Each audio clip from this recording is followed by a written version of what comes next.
Brilliant. Hello, guys. Welcome to, I don't know if we should have this as a lunchtime session, Nappies. Is that a good thing to be talking about at lunchtime? I'm not entirely sure. Brilliant. Laura is joining us to talk about cloth nappies made simple. And we were just sharing in the green room that I can understand why people don't use reusable nappies, because it is so confusing, all the different terminology and all the different phrases and all the different systems and things like that. So Laura's going to demystify all of that for us. And I hope Laura doesn't mind me saying this. She just said to me, I'm really nervous and I'm a real introvert and I just think it's amazing for people to step up and to do this and to, I think that's part of the festival, is that all us kind of ordinary people getting together and sharing all this knowledge that we've accumulated and showing that you don't need to be an expert, you don't need to be a professional public speaker, and like if Laura can come and do this in front of you guys, then maybe you might be able to go and do a little talk at your play group or something like that. So yeah, Laura, you don't look at all nervous. You look like you're absolutely cool as a cucumber. I'm gonna hand over to you, do introduce yourself and then just dive straight in. But I'm going to disappear off the camera and mic, but I'm here if any of the tech issues, and I'll come back at the end and we'll run through any questions. So guys, as ever, the chat box is there. We've already got some comments in the chat box on the right hand side, and there's that ask a question button at the bottom. So I'll pop back on with Laura and we'll go through those questions at the end. So if you've got specific questions, and I know a lot of this can be a bit of it feels a bit smoke and mirror sometimes, a bit confusing. So please do ask questions, and I will see you on the other side. But yeah, off you go, Laura. Thank you. Thank you so much. Okay, so my name is Laura Tweeddale. I'm a freelance writer and content creator. I live in Cheshire in the UK with my husband Mark, our 1-year-old son and our 4-year-old daughter. I have a website, it's lauratweeddale.com, and I write about parenting and minimalist sustainable living, and part of that is cloth nappies or reusable nappies. I'm part of a collective who make videos for Instagram TV under the hashtag cloth made simple, and we believe that even though everything online can seem completely overwhelming, it really, really needn't be. It can be simple for all.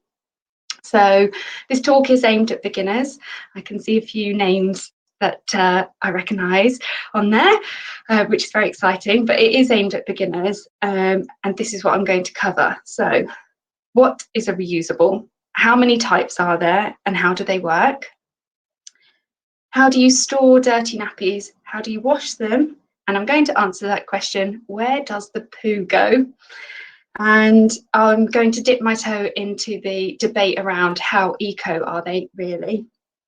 I've made a blog post for my website, which I'll put up once the talk's finished, and it will have the back catalogue of the Cloth Made Simple videos on there. And I've also made a little pocketbook beginner's guide to reusable nappies for anyone that would like to subscribe to my mailing list, which is called the Little Postcards. And in that pocketbook, I just do another overview of the types of nappies with a little illustration.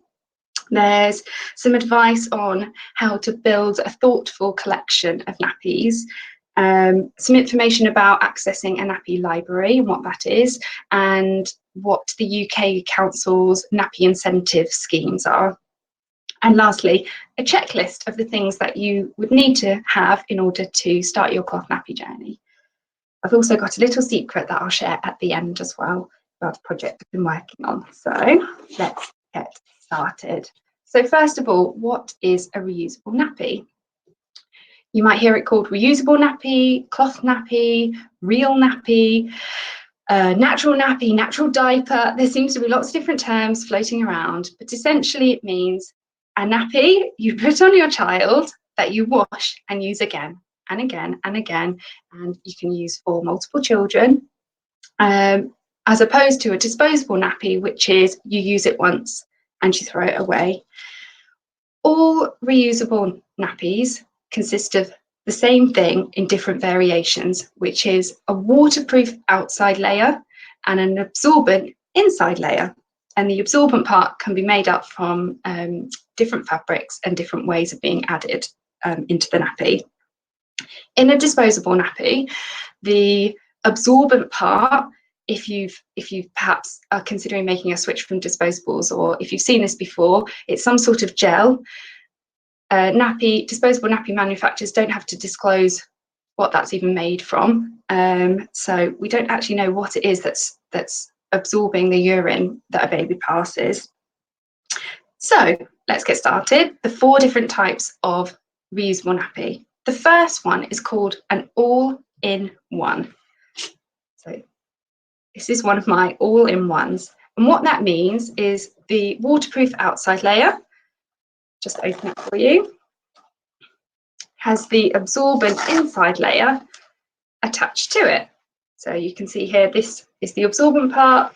It also folds back in on itself. So that's an all-in-one.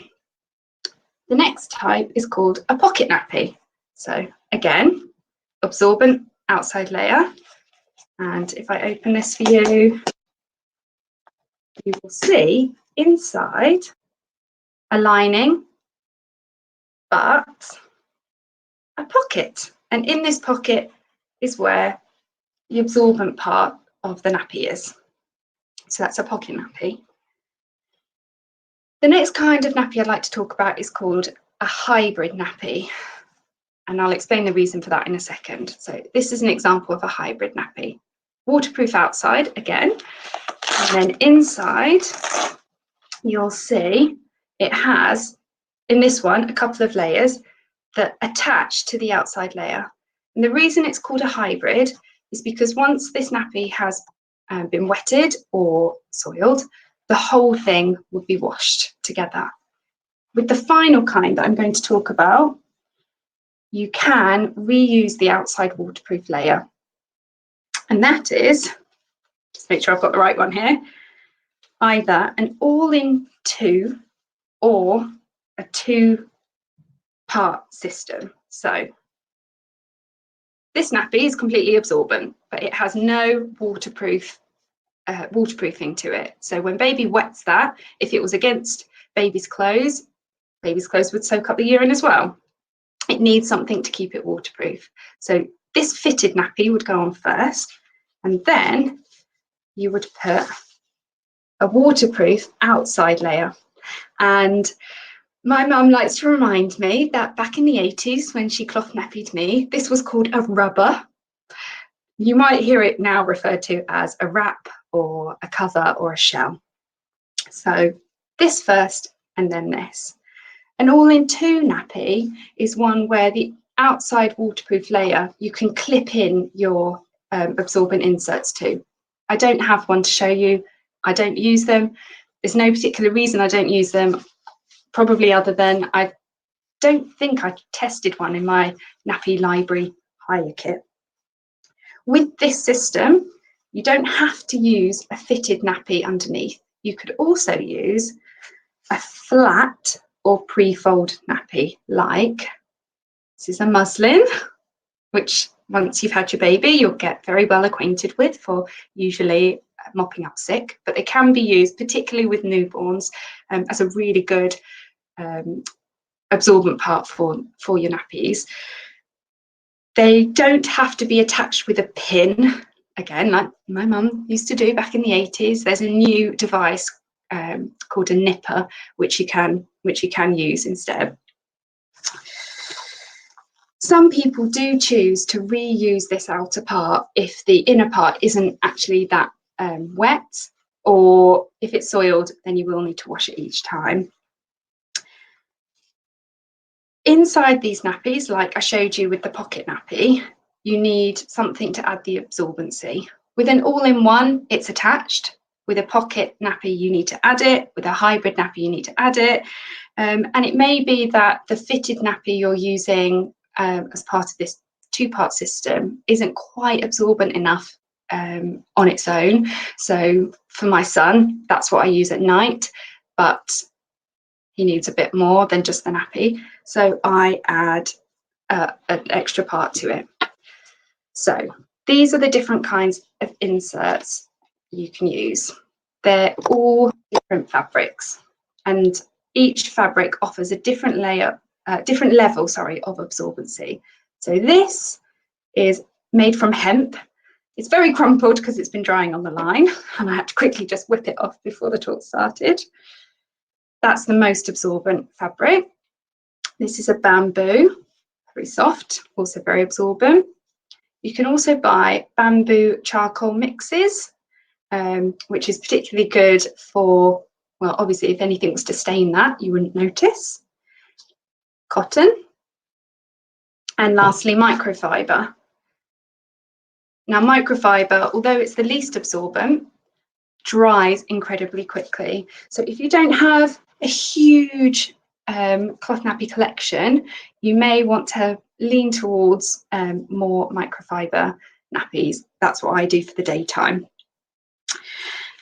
You might also hear online the term booster and think, oh, but I've got my inserts. Now where do I find these boosters?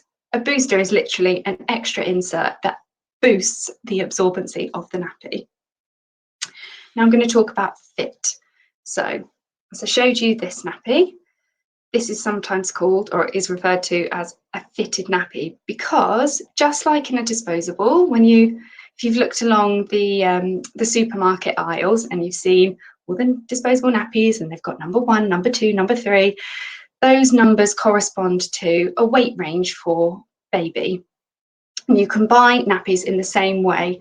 They come with a weight range. This one will fit from this many pounds to this many pounds, or this many kilos to this many kilos.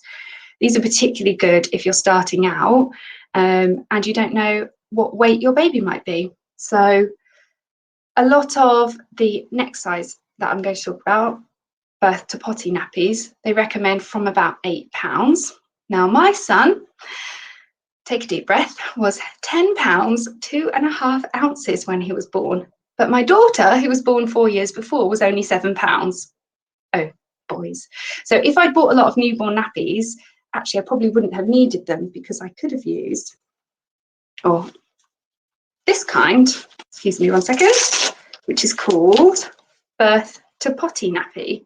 And what that means is literally from birth, or from 8 pounds, you can use this nappy on your baby and it will grow and adjust as your baby grows until they're ready to be potty trained. And luckily I have 2 in the same print, which is pure fluke. So you can see from 8 pounds, this is what the nappy would look like. And when you're ready to be potty trained, it can be expanded to this size. These little buttons here, or poppers or snaps, they call these the rise snaps. And this is where you adjust to fit your baby. All that does is it changes the gap for the leg. It doesn't change how far up baby's back goes or how it fits around baby's tummy. You can see on this example, it's a Velcro waist fastening. Sorry, it's so loud. And obviously this means you've got greater choice on where that sits on baby. So this hook side, also you'll notice inside there's an extra loop. Now this is called a laundry tab. So if you fold that back like that, that means when you put your nappies in the washing machine, you don't have to close them because they won't wash if they're closed. They can stay open, but the hook part of the Velcro is not going to attach to other nappies or cloth wipes inside your machine and potentially damage them. The other kind of waist fastening that's available are poppers or snaps. And I always think it's best to remember or think of these like a belt. Just like we're sometimes between 2 belt loops, so might baby be. Just show you how it opens. So sometimes you might need to adjust like this or like this. My husband hates these. I don't think he's very good at working out where they should fit. You should be able to slide 2 fingers between baby's tummy and the waistband comfortably, a bit like when you're putting the harness on in a car seat. 2 fingers sliding comfortably, won't be too tight. Laura, Katie's just saying, please, can you move the camera down a little bit? I don't know if that's possible. Oh, no. No, that's okay, don't worry. It's on the top of my computer, I'm so sorry. That's Shall I fine. hold it up a bit more? Yeah, maybe that would be helpful. I could see it really well when you were doing that one, so but I'm not sure. Yeah, no, that's perfect. Well done. I'm so sorry. It's on the top of my computer. Okay, let me just check my notes 1 second. So fastenings, we've done that. Okay, and we've talked a bit about the fit. I just want to address, if you are making the switch from disposables to reusables, you'll notice they look different on a baby. And the reason for that is because a reusable nappy really fits baby's natural anatomy. On their waist is where it should lie. It has elastic at the back, and obviously you adjust the front. It's not designed to go all the way up baby's back like a disposable does. You might have heard the term, which I hate, punami. Now, I use disposables with my daughter. I'd never heard of reusables, and I've got many photos of me holding her up with a nice bright yellow stain rising up her back. And that's because on disposable nappies, they just don't have that close fit on their back like a reusable does. So this fits at the top of their bum. It almost looks like it's going to fall off. I promise you it won't. That's what the elastic's there for, to obviously contain any poo. I'm going to mention quickly something about if your nappy leaks, because it's something that when I first started cloth nappying, I thought I was getting it all right, it was fine, but I could not work out why sometimes his legs were wet, his bum was wet. I just couldn't work it out. I'm going to say this now, and you're going to think this is the most simple thing ever. This is like a sponge, right? It's there to soak up urine. And what happens when you squeeze a sponge? Well, the liquid comes out. So every time I put my son in the baby carrier, obviously his weight is pushing down on that absorbent part. And if I hadn't adjusted the nappy right, or if perhaps the absorbent part was full, he was squeezing on that, and the urine was coming out. So they call that a compression leak. There's other kinds of leak like a saturation. You just need to change baby's nappy. It can't hold any more liquid. Flooding is usually when you're moving up to potty training time, where baby is able to hold their urine and then release in one go rather than, regular emptyings. And the absorbent core you've got just cannot absorb quick enough that volume of liquid. And the final one is that you may have just put it on wrong, which my husband is going to kill me for saying this. He has the habit with our night nappies, I don't know how, of putting this on back to front or upside down. I think he's not paying attention. Or it might have a leg poking out, or it could be, I know one of my friends with the pocket nappy, this part of the pocket stuffed out like that. Well, of course, it's just going to soak up baby's back. Okay. How to look after a dirty nappy. There are two ways you can store dirty nappies. You could use one of these, a nappy bucket. My mum laughed so much when I brought this home. She said, oh, I've probably still got mine somewhere, could have had mine. You don't have to use a branded one. Any bucket with a secure lid will work. I use one of these, a mesh laundry bag that just hooks inside the bucket. Pop my dirty nappies in there, and then when I'm ready to wash, lift it out, put it in the machine. I'm not handling any dirty nappies. When I cloth nappy outside of the house, I use one of these, a wet bag, and you'll see it's made from the same material as the waterproof outside of your other nappies. It's called PUL, polyurethane laminate. So it's a woven fabric, usually something like a polycotton, that's been laminated with this type of plastic. It obviously stops any contents from leaking out and zips up closed, so no smells. And then when you get home, you can simply unzip and pop the whole thing in your washing machine. and the revolutions as it spins round will empty all the nappies out for you. When I started cloth nappying, my mum looked in horror in my nappy bin that there wasn't any liquid, that I wasn't soaking my nappies. And as I said, back in the 80s, that was what they did. They soaked all their terries and they hand washed all their rubbers in the sink. But obviously modern cloth nappies are very different now, and the PUL that's on the outside of them, it can disintegrate if it's kept wet over long periods of time. So there's no need to soak them, which is brilliant. You can just pop them in the machine as they are. So I'm going to talk now about washing them. So the first thing is, although you've not soaked them, you do need to give them a rinse before the main cycle starts, especially if you're not washing every single day, which I don't. Obviously there may be, you need to break up some of what's on the nappy, particularly the ammonia that's soaked into the core. I reduce the spin speed on my machine because when the nappy's heavy and it's obviously spinning round, it's pulling on those elastics in the nappy, and you don't need that extra wear. So just reduce your spin speed and give it a rinse. I'll never forget when I went to the nappy library. I had to drive to another county because there wasn't one near to where I live.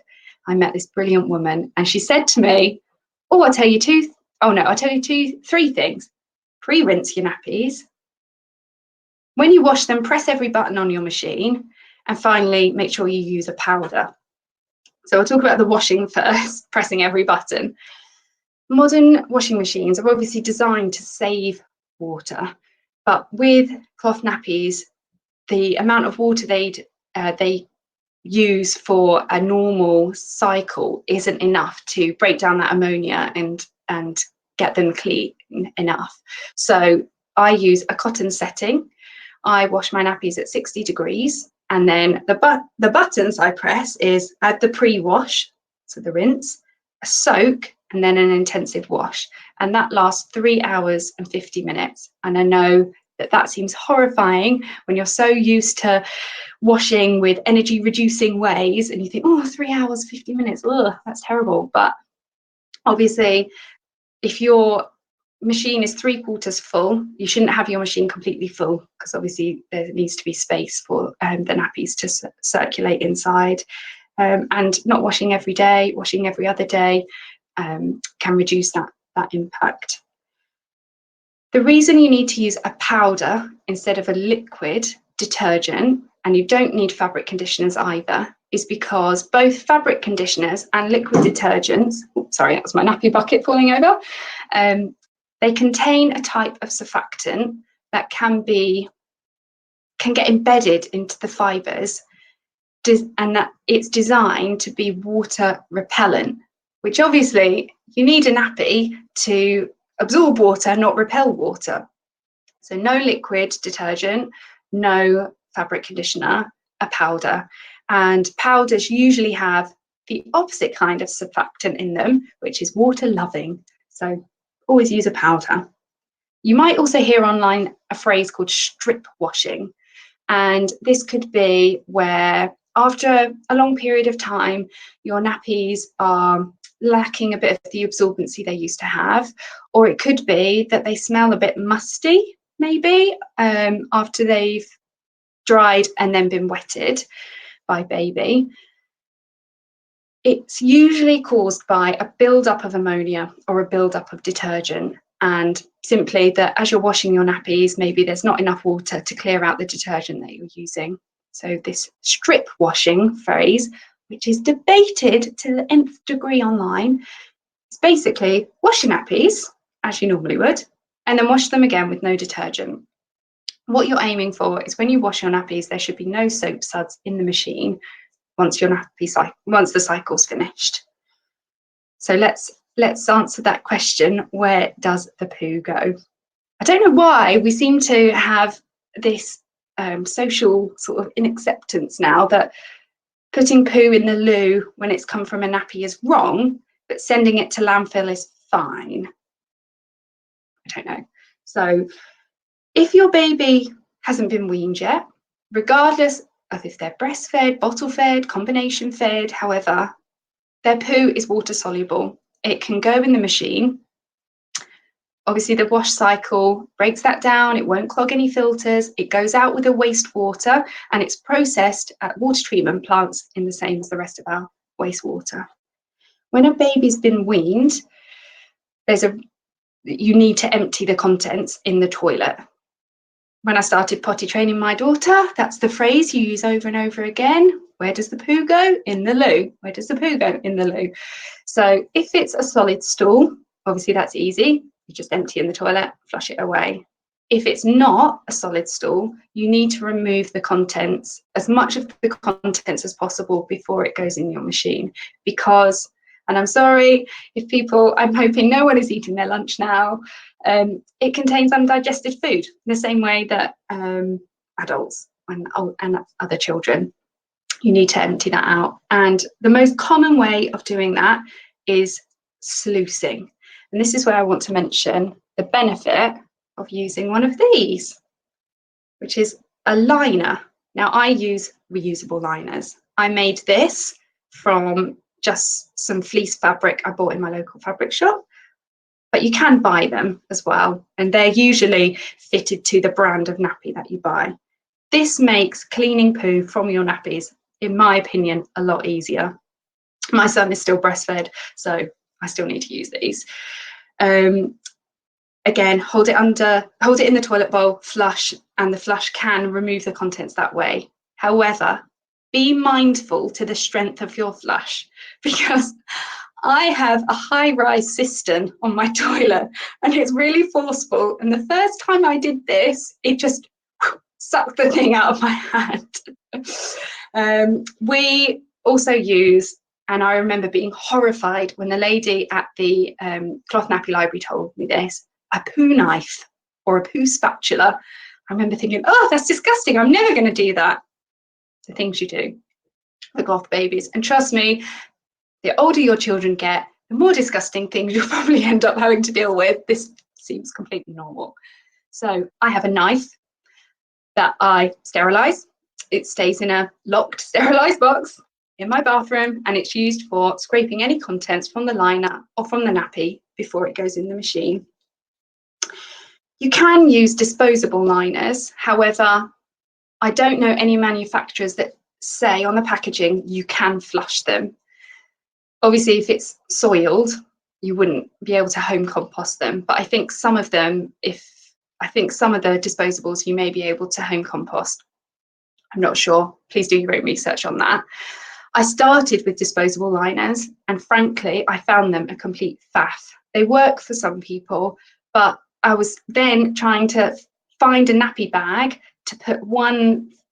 They look like paper. Some of them are made from bamboo, some very flimsy piece of paper, fit it in that, and then I have to go to the bin with one piece of paper. So reusables work for me. And whilst I'm mentioning reusables, I'm going to talk about these cloth wipes. I'm hoping by now it's public knowledge that baby wipes, a huge majority of them do contain plastics. And if you are using reusable cloth nappies, again, the same with my experience with a liner. If you've got one one wipe, what are you going to do with it? You've got to then faff about with a bag and put it in the bin. Whereas if you use cloth wipes, reusable cloth wipes, you just clean baby up, put them inside the nappy, plop it in your nappy bucket or wet bag, and it goes in the wash with all your nappies as well. A question I have been asked is, oh, isn't there poo in your washing machine? Which is, yeah. My answer is always, well, if you wash muddy clothes, is there mud in your washing machine? Or if you wash stinky gym clothes, does your washing machine stink? No, they're designed to clean your clothes and be clean. So no, there is no poo in my washing machine. And my mum reminded me that it wasn't that long ago, back in the 50s, when her mother was cloth nappying her, she would hand wash the terry towel nappies in her sink, and then she would make her dinner. So they're all fine, unless you had a laundry service. that is what the majority of people used to do. Excuse me 1 second, I must have a quick drink. Okay, so I'm going to dip my toe into this, well, how eco our reusable nappies are debate. So you change baby's nappy on average 6 times a day. That's 42 nappies in 1 week, or 180 in 30 days, or 2,190 times in a year. That has to go somewhere. Those disposable nappies have to go somewhere, and they're usually sent for incineration or to landfill, and that is obviously a lot of plastic floating around. However, if you search online which is more eco, reusables or disposables, we are still getting the top result, I can't believe this, from a report written by the Environment Agency in 2005, which said, unfortunately, that reusables have a greater negative impact on the environment than disposables. And they got it wrong. And the Women's Environmental Network was involved in that report, and they didn't see it before it was published, and they then submitted a memorandum to Parliament when it came out, disputing what they'd included in that report. And the reason for that is they looked at how they're manufactured, disposables and reusables, and how they're cared for or disposed of. And part of the care included tumble drying nappies, that you would be tumble drying 3-4 times a day, always washing at 60 degrees. And obviously the carbon footprint of that was greater than producing and disposing disposable nappies. You cannot put a modern cloth nappy in a tumble dryer. The PUL will melt and render it useless. I have never tumble dried any of my nappies. Some manufacturers may say that it's safe to do, particularly with things like liners, but I don't, because obviously I'm using them for a sustainable reason. I want to have as low footprint as possible. Some people also choose to only wash them at 40 degrees and use a nappy sanitizing powder instead. Just check my notes. And also I think it's worth bearing in mind that the fabrics we have now in comparison to 2005, bamboo, we all know bamboo is incredibly fast growing and is much better. It's a much better fabric than cotton. We also have organic cotton, which, pesticides is also better than cotton. So I always think you wouldn't compare an iPhone from 2005 to 2020. So when you're looking at this debate of, well, which one's more eco, please bear that in mind. Let me just have a quick look. Yeah, so the last point I'd like to make is that parenting is hard. It's incredibly rewarding, but it's hard. It is hard work. And a lot of people think that reusables, the effort involved, is more work than is necessary. And I think it's best to bear in mind that it doesn't have to be all or nothing. Okay, I cloth nappy my son full time when we go out and about, when we go on holiday, but it doesn't need to be, and you shouldn't have guilt for that. There's enough parental guilt floating around this world already. If you choose to only use cloth in the day and not at night, that's absolutely fine. Or if you maybe prefer to use disposables when you're out of the house, or if they're at a childcare setting, don't stress about it, okay?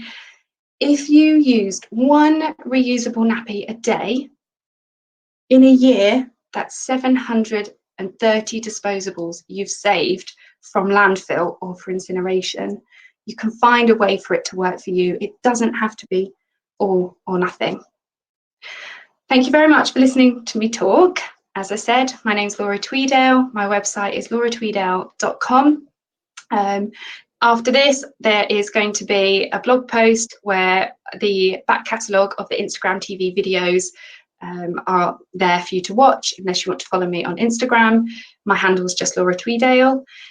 If you sign up to my mailing list, you can receive this little pocket book that I mentioned at the start.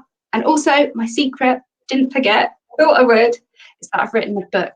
And if you'd like to be the first to know when that's available, sign up to my mailing list, follow me on social media. Thank you very much. Amazing, Laura. This has been just, brilliant. And you've done such a brilliant job of doing it like step by step. Honestly, it's been brilliant. Hopefully the guys will reiterate that in the chat. So clear, so just brilliant. So there are a few questions. Let's have a look.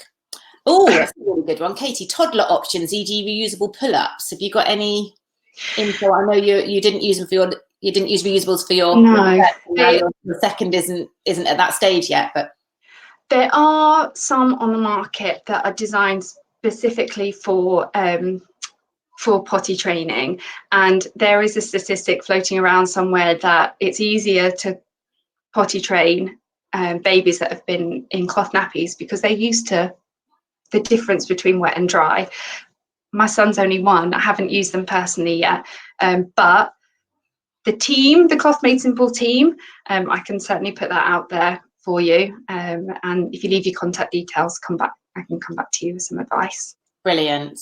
My son is 1 and I'm going to try and switch to cloth nappies at night as a start because it's wee only and less clothing that needs to fit over them. Concerns I won't have enough to make the wash worthwhile. That's a really good point. Yes, I realised I did not include this. I'm so sorry, I should have done. So in terms of having a collection, there's a huge range that people say, oh, you must have this amount or this amount or this amount. And please bear in mind that the majority of that is written by manufacturers and retailers. So for me, I have, well, at the moment, I only have 3 night nappies, but I have ordered 2 more because it is getting a little bit tricky with managing the drying cycle because they are completely absorbent bamboo nappies and they take quite a while to dry. I do understand the point about, or will it be worth it? What you do need to bear in mind, though, is that drying time it takes. So don't use all of them, then wash them and go, oh dear, now I'm going to have to wait 3 days, well, not 3 days, 48 hours, I think, for the most absorbent nappies they can take when they're line dried. So it may be that you want to have 5 nappies and you do a wash when you've got 3, and then you've got 2 spare whilst they're drying, and work it that way. In terms of daytime nappies, I have 22. I would recommend 25 if you're cloth napping outside of the house, so that you're not having to constantly rummage. Oh, I need some nappies for my nappy bag. Oh, I'll get them off the error. So I keep 3 in my bag all the time. But obviously, I don't need to right now because we're in lockdown and we don't go anywhere. Can't even find the changing bag. I don't know where it is. And Katie says, she manages to survive on 14. So, a lot of that will depend on the type of nappies you've got, how quickly they dry, what sort of drying facilities you've got, all that kind of thing. And the other thing I would add, I haven't got your proper name on here, so BSMS. I did cloth nappies for my kids, and I've got 2 boys, and just could not get on with them at night. They ended up getting really sore willies. I don't know if I was doing something wrong. So we use disposables at night. So if if don't let it put you off. If you start with night nappies and finding it's not working, don't let that put you off having a go during the day. And actually, in terms of clothes that fit over them, I never bought any specific cloth nappy things. I think the only thing I did was buy these little nappy extenders that clip on both sides of the vests to extend the vests a little bit. But what they all come with, all baby clothes come, trousers and things come with those elastic expander things at the waist and stuff. So I never found any problem in terms of having to buy special clothes and things. Katie says extenders are a must. Yeah. I wish I had one to show you. But yeah. Did you say you have or you haven't? I haven't, because I don't use them I don't use poppered vests now. My son's 1. Yeah. So they're in the loft somewhere. Yeah, no, they're literally just like strips of cotton, aren't they? And they have poppers on either end, and you just pop them onto the vest, and they are super helpful. The bio nurses versus non-bio powder. Oh, I do love this question. Okay. Again, there's a massive debate online about biological, non-biological, and I've always just used non-biological. My daughter has terrible childhood eczema, and we have to be incredibly careful with not just the detergent we use for her, but any of the fabrics she might come into contact with. I think biological has cellulose in it. I'm not sure, don't quote me on that, but from my experience, non-biological, it's absolutely fine, and especially if you wash at 60 degrees.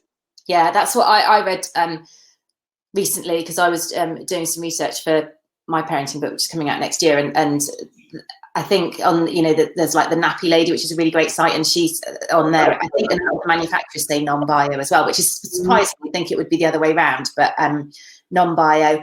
I was going to ask, a question I had, like microfibers and fleece and things. Mm-hmm. You know, when my kids were nappies, my youngest is 8 now. We didn't know about microplastics, so you know, I'd cut up some fleece. I got a fleece blanket from IKEA or something, cut that up to make liners, and used microfiber inserts and things like that. But obviously, we're becoming much more aware of the issue with microplastics and the fact that when we wash these synthetic fabrics, they're being shed into the water. Do you think, like, you know, obviously there has to be a compromise somewhere between drying time and microplastics. Have you had any sort of questions around that, or any thoughts on that? I haven't used the guppy bag myself, but obviously it is like a laundry bag, like the net bag I showed you. It's something I am considering, because it's there to block those fibres from obviously going down the drain. I think another thing you can use is it called a corroball, which is designed to catch those fabric, those microplastics as well. Yes, there has to be a compromise, and they do still have plastic on them, because this is laminated, but it's not single use. And I think having a variety of different brands of nappies that maybe are just bamboo or are just cotton, is like offsetting that a bit by not just going completely microfiber for them. And I think, like, we have got a Guppy Friend bag. My concern with using it with nappies would be that it's quite impermeable. Like, you know, if there are any little bits of poo or anything like that left on there, that they would sort of get in there. And the thing I've heard about the coroball is, you know, especially if you've got Velcro nappies and things, they kind of would tangle up around the ball. There is, I've seen on Kickstarter, a company that are producing a filter that you can retrofit to sort of all machines, that will filter out microplastics. But I think it's paused now during the corona crisis. But I think, you know, these things are coming into play. So don't get too bogged down in finding the perfect solution, because I honestly don't think there is one. And the other thing as well, I think, you know, is to think about, as you said, Laura, that these nappies, you know, they have to have some element of plastic on them to make them waterproof. So, you know, once you've done with your nappies, obviously use them for subsequent children, but then, you know, have a think about what you can then do with them. I think a lot of cloth nappies, nappy libraries will take donations, won't they? They do, yeah. One of the Cloth Made Simple mums, Louisa, she runs a cloth nappy library. She's mentioned that before. And I read, there was an article, I think, on the BBC, with a mum that had 6 children, and she had one nappy that had gone through all 6 children. Wow. So, you know, I've bought pre-loved nappies online as well, particularly when I was starting out and I was a bit unsure about particular styles for my son. There's definitely a way to give them longevity, especially if you don't tumble dry them. Yes, and it feels like you know, when you talk to people about secondhand nappies, I think people are like, ooh, but there are so many, like, Facebook groups and nappy forums and things like that with people, and a lot of people get quite obsessed by their cloth nappy stash, don't they? So they'll buy one and they don't like it, so then they'll sell it on, and it will hardly have been used. And as you said, when you're starting out, it can be a brilliant way to just try lots of different styles really much more cheaply, economically. And massive shout out to Cloth Nappy Libraries. I had somebody on my I do a 6-week course around sort of, you know, getting sustainable, and she had a very new baby and was like, I really want to try reusables, but I'm just don't feel very confident about it. And I googled and found her nearest cloth nappy library, and she went to see them, and she was like, amazing, they literally showed me how to do it and taught me through how to wash. And so yeah, brilliant. I can't see any other questions, so I think you've been so comprehensive and clear in what you've said. Absolutely amazing. I've shared your website higher up in the chat if people want to come and find that. And we can sign up for your newsletter on your website, is that right? Yeah, it's just called the Little Postcards. It's brilliant. Little musings. They're only occasional. They're usually things that are inspiring me, books I've read, podcasts I've listened to, things like that. And what I'm going to do is anyone that signs up from this point onwards, they'll receive this little pocket book. It's just 4 PDFs, 4 PDF pages that covers, right, written down, a checklist of the things that you need to buy or you need to have to cloth nappy, how to build a thoughtful collection. So kind of addressing that, not running away with doing it for aesthetic reasons. Whatever reason you cloth nappy, you're still having a benefit, but I'm a minimalist. I can't promote excess. Yeah. Just against my values. How to access nappy libraries and the nappy voucher incentives that some councils are offering. Yes. And a little overview of the types that I talked about when I held them up. Amazing. That sounds perfect. Katie's just asked, I think it's more a question for me, can people not in the group access the talks? Absolutely, Katie. Just share the link that this is on, so you can see your link is crowdcast.io/a beginner's guide to. If you share that link, everyone will just come straight to the replay, and this replay will be available pretty much as soon as we finish. So Laura, if you want to share that with your followers on Instagram and all that sort of thing. So brilliant. Thank you so much, Laura. I want to just give you a massive hug and a high five and a well done for doing it. I thought you did amazingly. So yeah, thank you so much, and good luck with everything. And I'm sure we will. We're going to talk books and things later, aren't we? After the thank you. A little bit more time. So yeah, brilliant. Thank you so much again. You're a superstar. Thanks everyone. Bye. Bye.